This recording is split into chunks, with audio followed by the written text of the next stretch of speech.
తుళ్లూరులో రైతులతో మాట్లాడారాయన. స్వచ్ఛందంగా ఇచ్చే భూములనే రాజధానిలో భాగం చేసుకోవాలని, భూసేకరణ చట్టం ప్రయోగించాలనే ఆలోచన సరికాదని ఆయన అన్నారు. టీడీపీ బీజేపీల పక్షాన తప్పేమైనా జరిగితే తనకు బాధ్యత ఉన్నట్టేనన్నారు. ఏపీకి ప్రత్యేక హోదా కోసం ఎంపీలంతా కలిసి పార్టీలకు అతీతంగా పోరాడాలని చెప్పారు.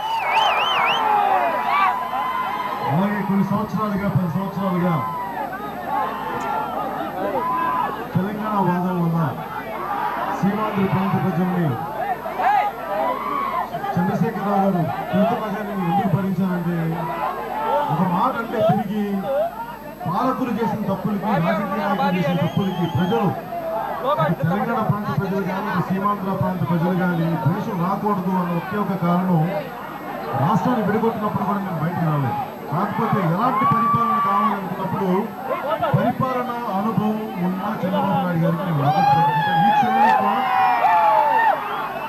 ఈ రోజుకి ఇప్పటికీ కూడా నాకు ఎలాంటి కావాలి.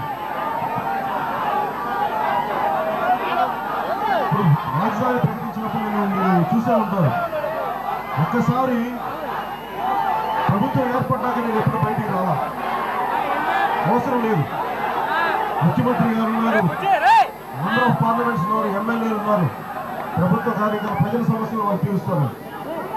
అలాగే రాజధాని కోసం స్వచ్ఛందంగా అన్ని గ్రామాల ప్రజలు వచ్చి ఇస్తున్నారు మాకు భూములు అనుకున్నప్పుడు నాకు కూడా ఆనందం కలిగించింది. ఎందుకంటే భూసేకరణ అనేది చాలా ఇబ్బంది.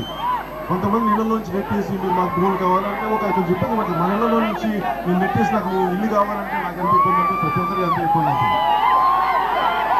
కాకపోతే నా ఇల్లు తీసుకున్నప్పుడు ఆ మేలు సమాజానికి జరిగినప్పుడు నాకు ఆనందం. అలా కాకుండా ఇంకొకలా జరిగితే కొంచెం ఇబ్బంది ఉంటుంది, కొంచెం బాధ ఉంటుంది అంతే. అలాగే కొన్ని గ్రామాల ప్రజలు, నాకు తెలియదు ఇక్కడ తుళ్ళూరులో ఎలా ఉందో నాకు తెలియదు, కానీ తుళ్ళూరు పూర్తిగా అనుకూలంగా ఉన్నందుకు నాకు సంతోషంగానే ఉంది. కానీ తుళ్ళూరు మండలం అనుకూలంగా ఉందని ఆ సంతోషం. కానీ కొన్ని ప్రాంతాల్లో కొన్ని గ్రామాలు కొన్ని ఇబ్బందిగా ఉన్నాయి. నేను వాళ్ళ బాధలు, ఎందుకంటే మనకి వాళ్ళు ఓట్లు వేసారా లేదా అన్నది కాదు, దేశంలో సమాజంలో ప్రతి ఒక్కరికి మేలు జరగాలి. అది ప్రభుత్వం, ముఖ్యమంత్రికి ఎవరికైనా సరే బాధ్యత. అది వైఎస్ఆర్సీపీకి అనుకూలంగా ఉన్న గ్రామమా, లేదంటే టీడీపీకి అనుకూలంగా ఉన్న గ్రామమా, సిపిఐ సిపిఎంగా కాంగ్రెస్గా నాకు అవసరం. కోరికల వ్యక్తులు కులాలకి, మతాలకి, ప్రాంతాలకు అతీతంగా. కానీ ఇప్పుడు నాకు ఆనందమే, ఒక పెద్ద రాజధాని రావాలి అంటే చాలా ఆనందం కలుగుతుంది.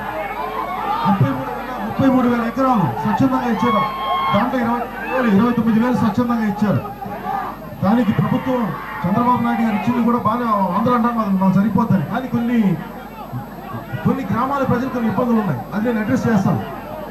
కానీ 33,000 ఎకరాలకి నిజమైన సంపూర్ణ న్యాయం చేయగలగాలి. నిజానికి వాస్తవానికి ఒక 33,500 ఎకరాలు ఎంతో అన్నారు, అంటే దాదాపు 51 చదరపు మైళ్ళు, అంటే దాదాపు ఒక సింగపూర్ అంత రాజధాని, అంత గొప్ప రాజధాని. కానీ మనం గ్రహించాల్సింది, సింగపూర్ నిర్మాణానికి ఒక 50 సంవత్సరాలు పట్టింది, 50 సంవత్సరాలు. సో చాలా బాధ్యతగా వహించాలి. ఒక తెలుగుదేశం ప్రభుత్వమే కాదు, ప్రతి రాజకీయ పార్టీ, రాబోయే రాజకీయ పార్టీలు కానీ ఎవరైనా కానీ 33,000 స్వచ్ఛందంగా ఇచ్చిన ప్రతి ఒక్క రైతు నాకు చెప్పింది ఏంటంటే, మేము స్వచ్ఛందంగా ఇచ్చాం, ప్రేమతో ఇచ్చాం. కాకపోతే ఏదన్నా ఫ్యూచర్లో మాకేమన్నా ఒక చిన్న ఇబ్బంది ఉంటుందా, ఒక అన్యాయం జరుగుద్దా, గబుకునే ఇవ్వకపోతే ఏంటి మా పరిస్థితి అంటే, దానికి ఒక ప్రజల్లో ఉన్న ఒక పార్టీగా, జనసేనగా నేనున్నాను. నాకు తెలిసి చంద్రబాబు నాయుడు గారు పరిపాలన దక్షత ఉన్న వ్యక్తి. నాకు తెలిసి ఆ భయాలు అవసరం లేదని నేను అనుకుంటున్నాను, జరుగుతాయని. కాకపోతే మనకు ఒక సమస్య ఉంది ఇక్కడ. మనకి ప్రత్యేకమైన స్టేటస్ ఇస్తానని కేంద్ర ప్రభుత్వం చెప్పింది. ఇప్పుడు దాకా తను ఊసి ఎత్తలా, ఏం మాట్లాడాల. అదొక మన సమస్య ఉంది, నిధుల సమస్య ఉంది. డెవలప్ ఒక బిల్డింగ్ కావాలి కాబట్టి డబ్బులు కావాలి, డబ్బులు లేవు వాళ్ళ దగ్గర. వాళ్ళు ఏమంటారు, డబ్బులు మేము మిగతా రాష్ట్రాలకు ఇస్తామా లేదా ఆలోచించి చెప్తా ఉంటాం. అలాగే ఇప్పుడు మనకి రైతు రుణమాఫీ చేయాలని చంద్రబాబు నాయుడు గారు ప్రామిస్ చేశారు. వాస్తవానికి ఆయన గుండెల్లో మాకు నిజంగా చేయాలన్నాం. రైతులు రుణమాఫీ చేయాలని మనస్ఫూర్తిగా నమ్ముతున్నాం. అది నేను కూడా నమ్ముతున్నాను. కాకపోతే దానికి తగ్గ నిధులు లేవు. ఆ నిధులు ఎక్కడి నుంచి సమీకరించుకోవాలో తెలియదు, ఎలా రావాలో తెలియదు. ఆ సమస్యలన్నీ ఉన్నాయి. అందుకే నేను తెలుగుదేశం పార్టీకి భారతీయ జనతా పార్టీకి నేను నా వంతు కృషి నేను చేశాను. దానికి ఎంతమంది ప్రభావితం అయ్యారో ఓట్లేసారో నాకు తెలియదు, కానీ నా వంతు నేను కృషి అయితే చేశాను.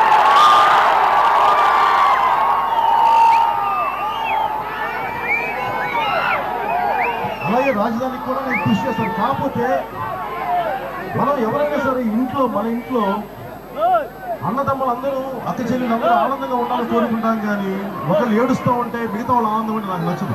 అందరూ ఆనందంగా ఉండాలి. అలాగే ఈ రాజధాని సమీకరణ భూ సమీకరణ సమస్యలు కొంతమందికి నిజంగా బాధలు ఉన్నాయి. వాళ్ళు అనొచ్చు, వాళ్ళ వైఎస్ఆర్సీపీ గ్రామాలు అనొచ్చు, ఇంకో గ్రామాలు అనొచ్చు, నాకు తెలియదు. నేను అంత తెలివితేటలు అంత రీసెర్చ్ నేను వాడను. నేను మనసుతో ఆలోచిస్తాను. దానివల్ల లబ్ధి ఉంటుందా లేదా నాకు అనవసరం. నాకు దేశానికి లబ్ధి ఉంటుందా, సమాజానికి లబ్ధి ఉంటుందా, ప్రజలకు లబ్ధి ఉంటుందా, అది చూడండి. అంటే మనకి ఉదాహరణకి పుత్రజయ అని మన మలేషియా అది 8,000 ఎకరాల్లో స్టార్ట్ చేశారు. మా అయితే ఇప్పుడు ఒక 15,000 ఎకరాల్లో ఆగింది పుత్రజయ. అది పూర్తి చేయడానికి 10 సంవత్సరాలు పట్టింది. 3వ సంవత్సరంలో 300 మంది దేశపు తాలూకు ప్రెసిడెంట్ ఎంప్లాయీస్ వెళ్ళారు. 6వ కరెక్ట్ గా ఒక 10 సంవత్సరాల తర్వాత కానీ అందరూ వెళ్ళలేదు. సో నేను అనేది రాజధాని నిర్మాణానికి కాలం పడుతుంది. అందరూ అనుకున్నట్టుగా నేను ఎందుకంటే మీరు వాస్తవాలు చెప్పాలి, నేను నిజాయితీగా నిలబడతాను. ఇది మీరందరికీ ఒకటి 33,000 మీరు 29,000 ఎకరాలు స్వచ్ఛందంగా ఇచ్చారు, చాలా ఆనందం. అట్లాగే నిలబడండి స్వచ్ఛందంగా ఇచ్చిన వాళ్ళు. కాకపోతే దానికి ప్రతి ఒక రాజకీయ పార్టీ పెట్టిన నాకు కూడా మీకు తరఫున మాట్లాడాను కాబట్టి నాకు కూడా బాధ్యత ఉంది. ఇంకో తప్పు జరిగితే తిరిగితే నేను కూడా బాధ్యత వహించాలి. నేను లేకపోతే మీరు నిలబీమని నేనే చెప్పాను. సంతోషంగా ఒక పుత్రజయ అనే క్యాపిటల్ పట్టడానికి అది మలేషియన్, మనలాగా కరప్షన్ లేదు, ఒక రాజకీయ అవినీతి లేదు, డబ్బులు దోచేయలేదు. ఇంకా వాళ్ళలో ఇంకా చాలా ఒక కట్టడి ఉంది వాళ్ళలో. వాళ్ళకే 10 సంవత్సరాలు పట్టింది. మన ఆర్థిక పరిస్థితులకి మనకి ఇంకా కేంద్ర ప్రభుత్వం ప్రామిస్ చేసిన స్పెషల్ స్టేటస్ ఈ రోజుకి ఇవ్వలేం. రాజధానికి ఎంత డబ్బులు ఇచ్చారో అది సరిపోతాయా అనేది నాకు డౌట్. ఖచ్చితంగా. అలాగే పోలవరం ప్రాజెక్టుకి ఇన్ని వేల కోట్లు ఇస్తామని చెప్పి 100 కోట్లు రిలీజ్ చేశారు. సో సరిగ్గా మనకి నిధులు రావు. సో ఇలాంటి పరిస్థితుల్లో ఖచ్చితంగా మనం చాలా జాగ్రత్తగా వహించాలి. ఎందుకంటే చాలా పెద్ద బాధ్యత. తెలుగుదేశం కానీ చంద్రబాబు నాయుడు గారు తీసుకున్న ప్రభుత్వం మన విధానం చాలా జాగ్రత్తగా బాధ్యత వహించాలి. ఎందుకంటే నాయకులు కూడా బాధ్యత వహించాలి. అందరూ నమ్మారు, నేను కూడా దీనికి బాధ్యుడిని. కాకపోతే ఈ 2,000 ఎకరాల్లో రాజధాని కట్టాలంటే నేను చెప్తున్నాను కనీసం తక్కువలో తక్కువ ఒక జనరేషన్ ఒక 20 సంవత్సరాలు పడుతుంది. దయచేసి నమ్మండి. చాలా జాగ్రత్తగా అందరూ బాధ్యత వహిస్తాం. నేను భూమిని వెనక్కి ఇచ్చేయమని నేను అడగట్లా. నిజంగా కావాలి అంత గొప్ప రాజధాని నాకు ఆనందం. దీనికి ఒక తెలుగుదేశం ప్రభుత్వం కాదు, అన్ని రాజకీయ పక్షాలు కూడా రాజకీయ పార్టీలు కూడా సహకరించాలి చంద్రబాబు నాయుడు గారు. కాకపోతే అలాగే ఇష్టం లేని గ్రామాలని దయచేసి కలపండి. వాళ్ళని ఆనందపరచండి, వాళ్ళ ఆనంద కన్నీళ్ళు పెట్టి కూడా చూడండి. అప్పుడు దాకా దయచేసి 90% ఇచ్చారు, 10%